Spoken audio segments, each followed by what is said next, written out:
Ibebenta sa isang auction ang itinuturing na pinakauna at kumpletong stone tablet ng Ten Commandments o 10 Utos ng Diyos sa New York City. Tinatayang 1,500 taon na ang tanda ng tablet na nagmula pa sa panahon ng Roman-Byzantine era.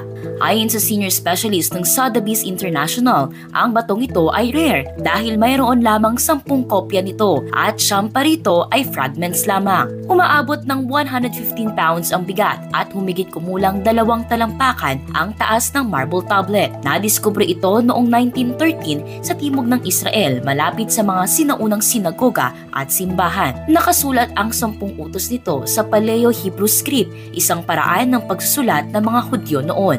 Inaasahang maibebenta ang tablet sa halagang $1 million hanggang $2 million.